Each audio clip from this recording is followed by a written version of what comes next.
کار یہ ہوگا کہ آپ پہلے میرے گگ کو سرچ کرو گے, سرچ کرنے کے بعد آپ میرے پاس ان باکس میں آؤ گے, ان باکس میں میرے سے کمیونیکیشن کرو گے, اور جو ہماری آپس کی آلریڈی ڈیل ہوئی ہوئی ہے, یعنی جو فکس ہوا ہے, وہ ہم آرڈر آپ مجھے کر دو گے اور آپ مجھے ریویو دے دو گے, ٹھیک ہے. اور ریویو دینے کے بعد آپ مجھے پرائیویٹ فیڈ بیک بھی اچھا دو گے, تاکہ فائور کو یہ لگے کہ یہ جو بندہ اس کے پاس آیا تھا یہ آرگینکلی آیا تھا, اس کی آپس میں کوئی نہیں, کیونکہ سرچ کر کے آیا. صحیح ہے, ٹھیک ہے, تو ڈائریکٹ ان باکس میں نہیں آیا. صحیح ٹھیک ہے, تو اس کو انہوں نے ٹرم کیا کہ یہ ویری ویری ریئل آرڈر ہے, nice, which is a fake order. Okay, تو اس میں جو فائور بیچ میں لے کے جاتا ہے 20% وہ تو لے کے جاتا تھا فائور, تو وہ یہ جیب سے دیتا تھا جس کا گگ ہوتا ہے. ہاں جی, جو ہوتا ہے, یعنی اگر آپ نے $10 کا آرڈر کروانا ہے تو آپ $15 دیتے تھے. صحیح ہے, ٹھیک ہے, اس میں فائور کی فیس بھی ہوتی تھی, پلس وہ اپنا کمیشن بھی لیتے تھے کہ وہ آپ کو یہ سارا پروسیس کر کے دیں گے. صحیح, تو جس وقت فائور کو اس چیز کا پتہ چلا تو فائور نے 1 لاکھ کے قریب پروفائل جو ہیں وہ بین کر دی, اڑا دی.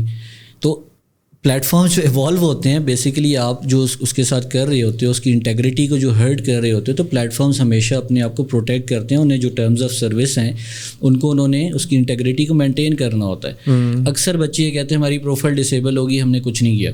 کیا ہوا ہوتا ہے؟ ہاں, کچھ نہیں کیا. اب ہم جس وقت جاتے ہیں ڈیپ ڈاؤن جاتے ہیں, ہم ان سے پوچھتے ہیں اچھا کیا تھا, یہ تھا, وہ تھا, پتہ چلتا ہے ان کی اپنی غلطی ہوتی ہے. تو اتنا بڑا پلیٹ فارم جو ہے نا, آپ کو تو جانتا بھی نہیں, عمران کو تو جانتا بھی نہیں ہے نا. عمران کے ساتھ اس کی پرسنل کیا مسئلہ ہو سکتا ہے کہ وہ عمران کی پروفائل کو ہی بین کرے گا انلیس کوئی کلائنٹ رپورٹ کرے گا. ٹھیک ہے نا, آپ نے کسی کے ساتھ کمٹمنٹ کی تھی, آپ نے اس کو ڈیلیور نہیں کیا. ٹھیک ہے, ہم پاکستانی اوور کمٹمنٹ کرنے میں ویسے ہی ماشاء اللہ, کیونکہ ہمارا فوکس یہ ہوتا ہے کہ ہم سیل جنریٹ کر لیں, ہمارا فوکس یہ نہیں ہوتا کہ ہم کلائنٹ ارن کر لیں. صحیح ہے, ٹھیک ہے. تو یہ ساری کی ساری چیزیں جو میں آپ کو بتا رہا ہوں, یہ ساری کی ساری چیزیں پورا فنل ہے. ٹھیک ہے, جس کے اوپر پاکستان میں انفارچونیٹلی کوئی بھی بات نہیں کرتا. پاکستان میں جو بات ہوتی ہے وہ یہ ہوتی ہے ایک تھمبنیل کہ آپ یہ کام کریں اور مہینے کانوا پہ جائیں, ہاں کانوا سیکھیں.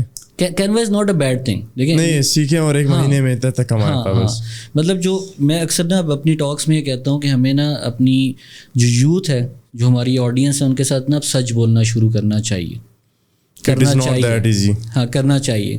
ان کو بتانا چاہیے کہ بھائی یہ حقیقت ہے, ہم نے اس کا سامنا کرنا ہے اور اس کا سلوشن بھی ہے. چلے آپ حقیقت تھوڑا بتا دیں کہ ہم وہ کون سے جھوٹ ہے جو بولتے ہیں لوگوں کو.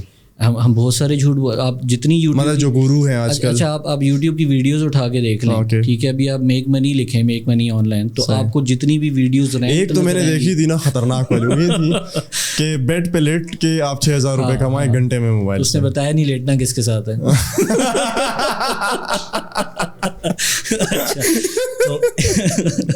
تو اب آپ دیکھ لیں, یہ سارے جھوٹ ہے نا. مطلب آپ ابھی میک منی آن لائن لکھیں. ہم بچوں کو ریکمینڈ کرتے ہیں کہ یوٹیوب جو ہے نا دنیا کی سب سے بڑی یونیورسٹی ہے, آپ ہر چیز وہاں سے سیکھ سکتے ہیں, لٹرلی بہت کچھ. لیکن جس طرح وہ لکھتے ہیں how to earn money online, تو ان کے پاس جو پہلے 25 کانٹینٹ آتے ہیں اس کے اوپر تو اس قسم کی چیزیں ہوتی ہیں. ٹھیک ہے, تو وہ بچے کو شروع سے ہی جو ایک عادت لگتی ہے شارٹ کٹ کی, ٹھیک ہے, وہ اسی کے اوپر ہی کام کرتا ہے. ٹھیک ہے, ابھی دیکھیں کتنے سارے B4U اسکیمز ہوئے, فلانے اسکیمز ہوئے. وہ اسکیمز کیوں ہوتے ہیں؟ کیونکہ وہ انیشلی دیکھتا ہی ان چیزوں کے, اس کو لگتا ہے کہ اچھا یار یہ ایک مہینے کے اندر $5,000 یہ کما رہا ہے, تو میں کیوں نہیں کما سکتا.